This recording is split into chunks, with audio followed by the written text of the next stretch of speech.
Zato, ker se mi zdi, mislim, pozitivno, vsi ti projekti vsem skupaj pomenijo neko izmenjavo izkušenj, izmenjavo znanja. Predvsem, da potem mi sami gotovimo, kaj to naš družbeni prostor pa je tisto, kar je najbolj potrebno. Tako da, kar se tiče, sem se zadnja še follow-up skupine, pa potem pa konc drugega leta šele, mislim, da naslednji, ne? Tist termin, ne? To je. Moram ker ste rekli, da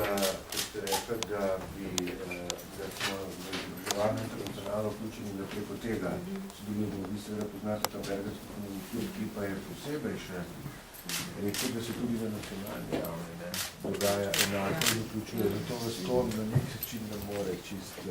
Ne, se ni bilo, je kot dejstvo bilo povedano. Tega je bilo malo. Mislim, tu smo bili nezadovoljni v sodelovanju. Hvala lepa še enkrat za današnji obisk in se veselim tudi naslednjih stikov. Vabim gospod Štrukelj pa gospa ministrica še sem, da bomo dali izjavo za medije.